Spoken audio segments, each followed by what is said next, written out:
All right, so here we go. So 5, 4, 3, 2, and 1. All right, folks, welcome back to the Trauma Therapist Podcast. I am very excited to have as my guest today, Anjuli Sherin. Anjuli, welcome.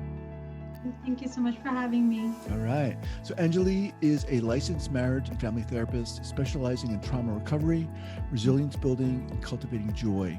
Since 2003, her practice has been working primarily with immigrant, South Asian, Middle Eastern, Muslim, and LGBTQI populations. In addition to over 30,000 hours of individual and group work, she's the creator of 3 different programs. Anjuli's been widely recognized for her unique achievements in the mental health field. In 2007, she received the Emerging Leader Award from the E-Women Network, a nationwide business community where she shared her award-winning essay in front of a live audience, as well as thousands more online. She's also been featured in O, the Oprah Magazine, as a finalist of the O Magazine White House Leadership Award. Wow! Not too shabby. Pretty cool. It always sounds really wonderful hearing it read out. That's pretty cool. Yeah. We'll talk more about that as we get down here. But share with our listeners before we get going, Anjuli, where you're from originally and where you're calling from currently. Yes, I'm from Pakistan, and that is where my family lives now. And I moved to America when I was 18. And now I'm in the San Francisco Bay Area, and I've been practicing here with my own practice since about 2004, 2005. Okay. So a long time. Well, let's dive in here. How the heck did you get into this field? And then more specifically focusing on trauma and resilience building. And so I love that resilience and joy, but we'll get to that too. But share with us a story. I mean, I think the story would be the story of a 22-year-old. At this point, I've been in the US for about 3 years because I came over at 18, but I came over on my own. And I think I got very lucky as a 22-year-old that I had access to therapy and I was able to get into therapy at that time. And I got into therapy like most 22-year-olds probably because I was having a difficult time in relationships and romantic relationships and wondering why, I was kind of suffering inside of them and reenacting certain patterns. And the tool that helped me at that time to break out of dynamics in relationships is actually the very tool that then now, many, many years later, I turned around and built off of to write Joyous Resilience. So that initial tool, which I now call the cycle of suffering, broke open my own cycle of suffering. Like, why am I angry or self-neglectful or shut down or isolating within relationships at that young age? And a lot of that was because of the trauma of, I think, immigrating at that age, not having family here, all the different family dynamics that I think many people have, as teenagers. And I think especially growing up in like Pakistan, what that culture kind of brought to the fore. But getting into therapy, realizing that there was a way out. There was a way to actually see why I'm stuck and then an actual way out of it. And the way out was a deep reparenting in some ways of myself. And that reparenting, which I then call formulating the circle of resilience inside of me, that became the work that I did for the next 15, 16 years with clients and became the model that I then went on to teach. Wow. So say the name of the book again. Joyous Resilience. Joyous Resilience. Okay. And you mentioned some trauma that resulted as in part from you moving to America. Mm-hmm. Talk a little bit about that. Coming here alone? Yes. Yeah. And I mean, I will say, and I think maybe many people who've migrated are immigrants, especially from, I think, non-European countries, right? Because coming as an immigrant from a South Asian country or an African country, like from the developing world, is a very different experience, and I think, than coming from a European country, especially to America. And also, at the time that I came, a few years later, 9/11 happened. Oh.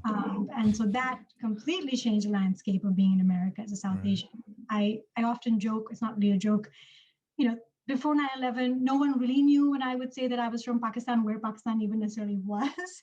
And after 9/11, certainly I never had to explain that again, but that also meant that, like, being a Pakistani, being a South Asian, being an immigrant who was of a Muslim origin was very much kind of right there in the forefront of what was happening around me and how I was maybe being looked at, or the level of safety that I might have felt. So that's obviously some of the trauma, I think, of being an immigrant in here in the US at that time. And then I think there's just, despite the privilege of coming over as an immigrant with, a middle class background, I'm coming to college and, um, you know, I'm cared for in that way. I'm not coming and having to support myself off the bat immediately. There is still that feeling of separation from family, from country of origin, from language, from any known community, and the isolation that that can engender. And also being 18 years old, in your 20s, Right. first time away from home, having to navigate all of that on my own. And that's on top of, like I said, family patterns that I'm already coming in with, right? Like different family dynamics that may have been happening there. And coming from a country where, despite having parents who are very supportive of me coming on my own, which is still rare, like for a woman Pakistani origin, her parents go on your own to a different country without partner, um, uh, there's still, control in that environment growing up in Pakistan. And I think some of that also carrying over that trauma of being controlled as a woman, limitation of choices, things I didn't even know until, like I said, now I'm here in America, I'm having my, formative relationships, and in partnership, I'm starting to see all of that stuff come out as anger or confusion or fear, or just lack of knowing, what am I feeling? Why am I feeling so disorganized? And it's for that I started in therapy. And then from that kind of came the journey of really realizing there's a way to feel really happy and free inside that I didn't know. And once I got a taste of that, I think that just kind of set me on the path of, I want to give this to others. Okay, so just quickly, two things here. When you came here, did you come here to go to school? And if so, for what specifically? Yes, I came here to go to college. So for my bachelor's, I thought that I was going to go into economics, because in Pakistan, the two tracks were like, you're going to go into science or you're going to go into business or engineering or something like that. So I did not know. I ended up actually doing anthropology and sociology, but I had not even, I had no idea that those could actually be paths to go on until I came here and got into college and discovered there's a lot more available. Right. Okay, so I want to dive into what you're talking about here, which I think is really interesting. This realization that you came to while you were in therapy. It sounds like you got a lot out of it, such that you were able to write a book. But talk more about understanding how you could, quote unquote, feel better, or kind of remove yourself, or work through rather the difficult periods. Talk more specifically about that. That's great. So I'm going to talk about it in terms of also the crux of the book, Joyous Resilience, right? Because the thing that I wrote about is the thing that then I lived through back then. So the first piece of it was discovering this tool that I call the cycle of suffering. It comes from Stan Karpman, who created something called the drama triangle. And basically, whether you call it drama triangle or the cycle of suffering, it's these three roles inside of us. It's the way that we respond to ourselves when we are under any kind of duress. And the way that we respond to ourselves falls into these three roles. And the way that we interact in these three roles ends up depleting us. So to give an example, if I'm coming in and I'm feeling sad or frightened because I am procrastinating on a project. I want to write a book, but I'm really scared. I don't know if I can do it. Over here on top in the cycle would be what I would call the vulnerable self. So these are all these feelings I'm having about this new project. Over here would be the response. And one way that we might have learned to respond to ourselves there is to actually start to criticize. So the critic, which will go, what are you thinking about? Like, you don't know enough. What are people going to say? You can never do this. Things that then start to obviously demoralize this part. And we all have this. We generally have learned it from our parents or society, or we think it's how we motivate, but it ends up having a different effect. So as I say this to myself, my vulnerable self starts to get more and more vulnerable. Like, now I feel even worse about myself. Now I'm even more scared. Now I'm procrastinating even more. I'm shutting down. And then often we have another part of us, which I call the neglector, who then tries to caretake this by going, either let's just check out, like this is all too much. I don't want to feel this. So here, watch another show, binge on this food, Distract yourself with like other people, right? Like who else needs something? I'm too busy focusing on cleaning up this and taking care of that. All of that is again designed to help distract from this feeling. Once this happens, the vulnerable self might feel temporarily soothed. I checked out for a while, all of that. But then eventually I'm faced again with the next morning, oh, that book. Or I see my colleague and they're writing a book and now I feel a bit envious and a bit down. And the cycle starts all over again because I still don't have a way out. So now the critic might go, yeah, see, she's writing that book and what's wrong with you? And you didn't do it and you'll never do it. And now I have to have more of the binging and the addiction and going away and I'm collapsing further. So this is the cycle of suffering. And I think for me to understand that the stress that I was inside of, whatever it might have been, fights with a partner or, feeling downhearted in school or afraid about my first job after I leave college, it was neatly falling into the mouths of these three characters. And that was just so useful, Guy, because at that moment it became not just me, I could see it outside of myself and be like, oh, I'm feeling this way. But the reason why it's getting worse is because I'm responding in these ways.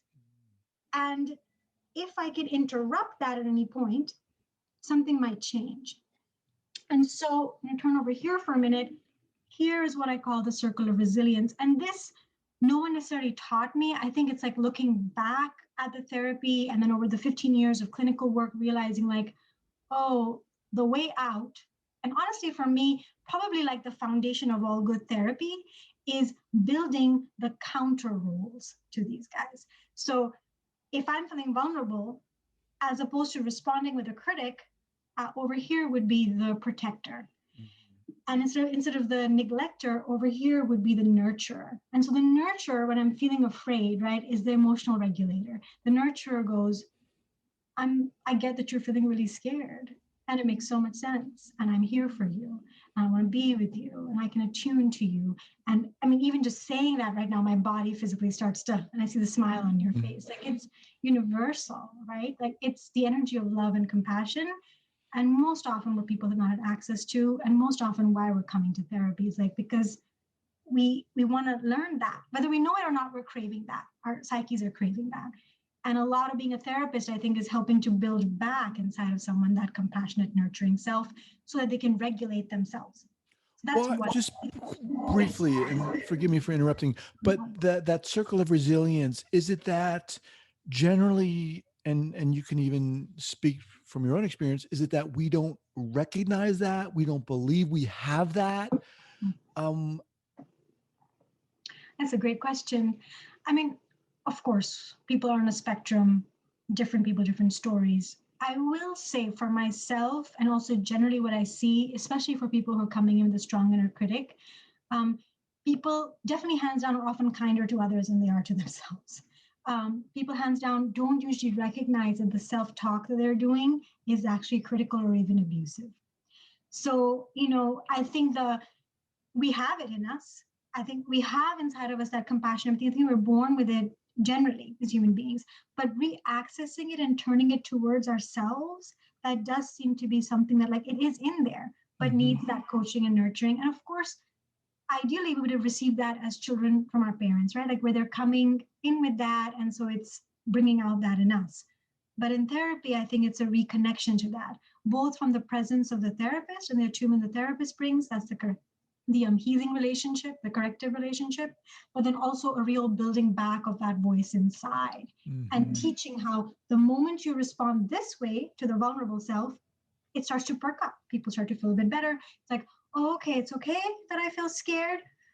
Start to pick up a bit, which is the beginning of turning the vulnerable self into the resilient self, right? Because why is a child resilient? Because if I fall down and no one's shaming me and no one's blaming me and they're actually lifting me up, I can get back up.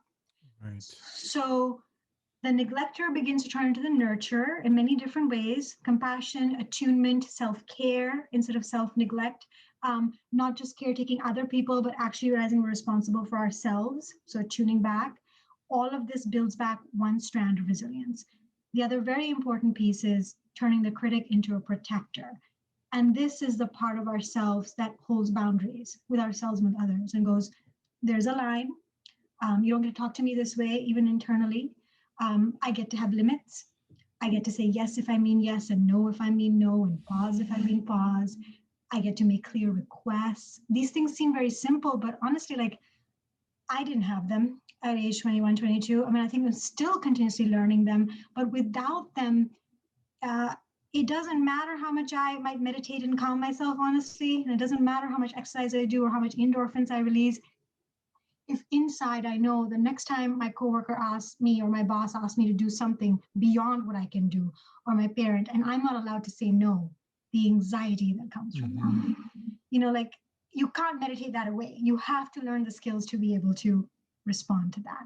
Yeah, yeah. I really like this. I mean, it's bringing up a lot of thoughts for me in terms of, when you're talking about that cycle of, um, what did you call it? The cycle of resilience and the Cycle of suffering and cycle of circle of suffering. Yeah. resilience. I Yeah. mean, that to me, the question comes up, what are potentially we gaining from maintaining ourselves in that cycle of suffering?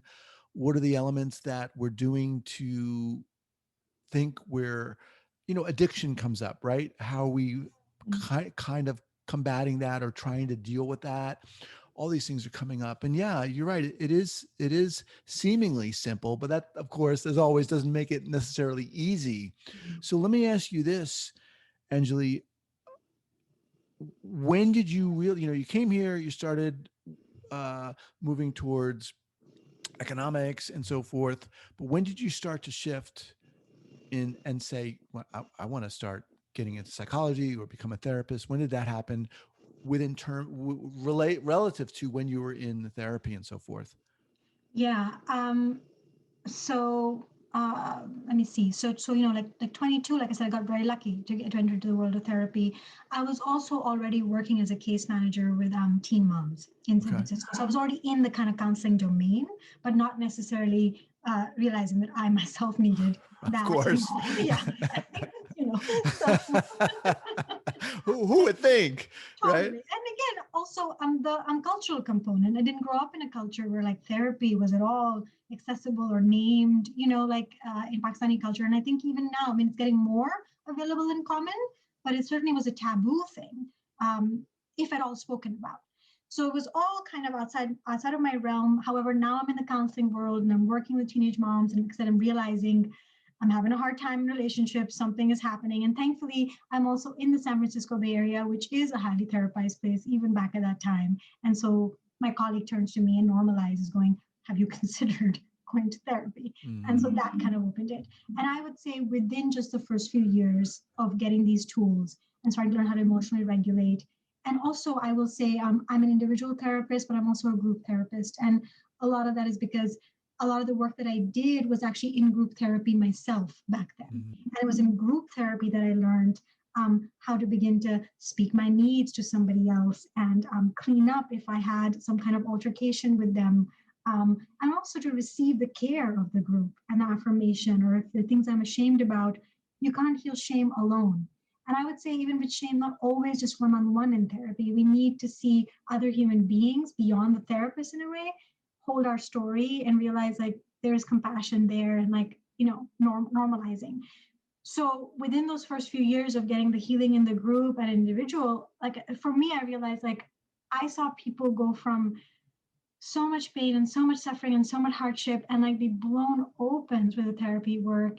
And then to really see, I have to say, I think it's the biggest grace of being a therapist or being in healing circles is you get to hear people's stories and you get to see people's rawness and the beauty of them.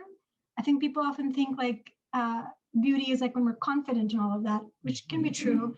But I think people's vulnerability in telling the truth and their tears and their grief and even their anger discharged as a way to love again is probably one of the most beautiful things we get to witness. And once I saw that happen, there was no turning back. Like I said, for me, it felt like, oh, I want to be a part of this. Yeah, And yeah. I love that, man. I love groups and experiences I've had in groups, yeah, whether as a member or facilitating. And what you're talking about really, I think, rings true for me too. And what's coming out for me is you're talking about this rawness, and there's something that just speaks of authenticity, right? It's like we're just letting the crap fall away, and Mhm. here we are. And it's so profound. And for myself too, that was one of the things, if not the thing, Mhm. that made me feel like this is the right place for me. Mhm. Um, was it challenging for you, Anjali, to, you know, being from the background that you come from, um, was it challenging for you to put the spotlight on yourself in a sense, and quote unquote work on yourself? Mm. I see what you mean. Like even taking the time to focus in on the therapy and like, yeah. It's interesting you asked that. I will say for sure I've seen that. I have a lot of South Asian clients, a lot of clients of color, clients from marginalized groups. It is interesting to me how generally clients from marginalized groups often have that coming Mm, in, a lack of deserving, and often because the communities that they're coming from do not have access. Their very family members don't have access. So then it becomes that guilt of like, then how can I? Um, and then I'll say, I don't know why, but luckily that actually did not come up for me. I think what I already felt was a huge responsibility because I was acting out at the time when I first came in therapy. I was acting out in the relationship, acting out in anger, acting out in fear. And so I felt like I was causing harm. So I don't know if that kind of helped me really be like, deserve or not deserve.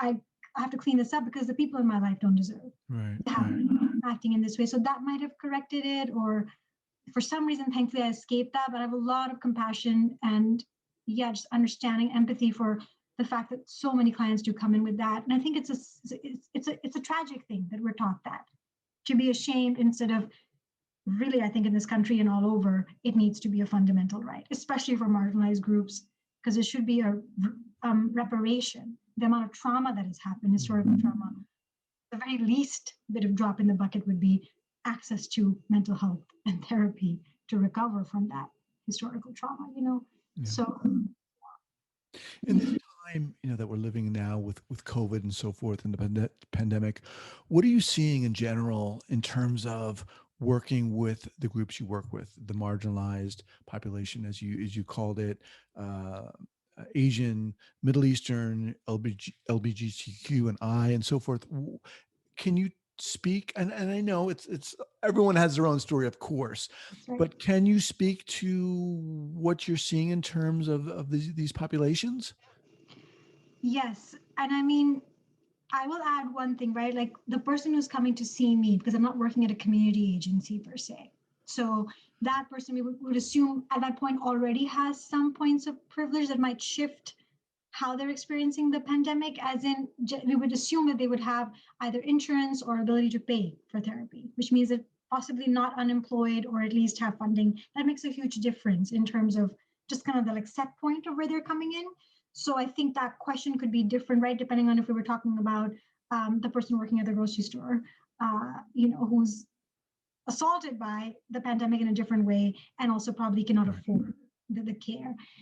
In terms of clientele that I am seeing, here are some things that I think are kind of universal, right? Like one is just the fear. I mean, also at this point, we're 11 months in the Bay. So what I'm calling the midwinter of COVID, like it's the like, you're tired of being tired and you can't quite believe this thing is going to be over. And you're hitting that like second wave of, I think, depression and malaise and that fear of like, we're right towards the end, but what's going to happen? Profound fatigue, from not being able to see loved ones, starting to be some envy or jealousy or difficulty around like the vaccine and who gets access and why and how is this going to roll out. If you're single, then you've had a long road, and if you're living alone, and depending on your spectrum around risk, maybe you've gone and done some dating, and then there's all of that kind of fear and how hard it is to date during this time. I think for a lot of people it's been the putting off of like the like dream deferred and not really knowing when there'll be the chance to have that. On the opposite side, I would say some of the hardest hit are the working parents with multiple children at home. And now they have been continuously doing the teaching and the childcare and the full-time work. And yes, I mean, I feel for you. I don't, it's mind-boggling. And then of course the ones who've lost loved ones, Right. and again, there again the intersectionality really counts, because generally it's like it is dependent upon race and class, and at those intersections, if you're part of those communities, like if you're Black, you're Native American, and coming from backgrounds that are lower income, most likely you have majority of numbers that who've either passed away or who've been impacted. And so the grief of that, the grief of not having been able to be with people when they passed away, the fear around that, and I think also like political stress and anguish, especially living here and like watching the amount of time that's gone on, like before unemployment benefits have even gotten extended, stimulus checks not coming in, healthcare being precarious, all of that again compounded by race again and class. So I think just a lot of like despair, I would say, in a nutshell, Yeah. despair, fatigue, and all, like I said, depends upon how many different factors are affecting your experience of the pandemic. And the more you raise those factors, the higher that fatigue and cost. Let me just remind everyone that I'm speaking with Anjuli Sherin. The book is Joyous Resilience. What's the best way for people to get in contact with you, Anjuli? Yes. So my website, www.anjulisherinmft.com. I will say that everything we talked about today, there's 9 free guided meditations to build these inner circle of resilience inside of you on there. And if you go to my website, you can get access to that. I highly recommend that. And then the book, Joyous Resilience. Okay. And I'll have both of those linked up at the show notes here as well at the traumatherapistpodcast.com. So let me ask you something. You've been doing this for some time. I mean, I admire you coming over here by yourself. That's in and of itself is courageous. I mean, there's no way to look at it. But what keeps you going in this field and working with the population that you do? I love that. First things that come are love and joy.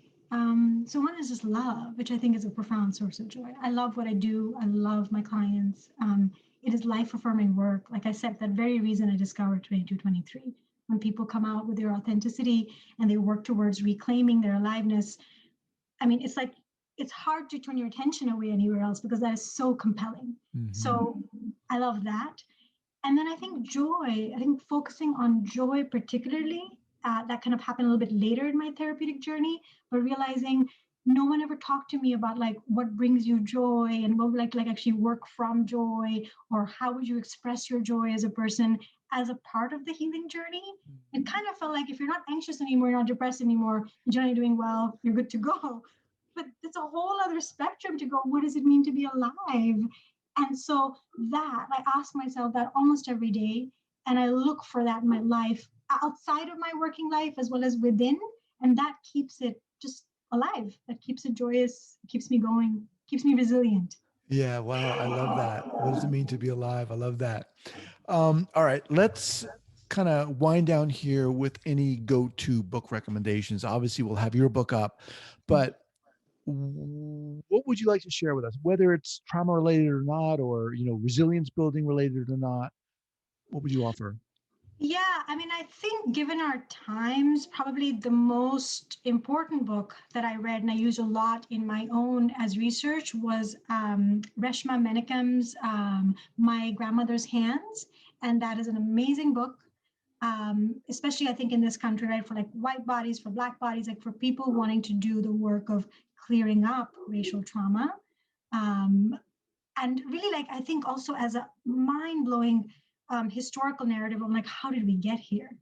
And how is it that, systemic racism kind of infiltrated the US? And like, what is the trauma that even allowed human beings to enslave other human beings? And what is the trauma that then kept on perpetuating that? So I love his book, and it's a somatic book. It's a body-centered book around healing. It's very practical. It's very loving. And I think it's a great guide for our time. So that's the one I'd recommend. Awesome. My Grandmother's Hands, again, we'll have that linked up here. All right, Anjuli, awesome. It's been a delight speaking with you. Yeah, I just loved the focus on joy, and Thank you. Yeah, it's brought a smile to my face. So it's been a pleasure. Thank you so much for joining me today. Such a pleasure, Guy. Thank you so much. This All was right. fun. Take care. All right. Bye-bye.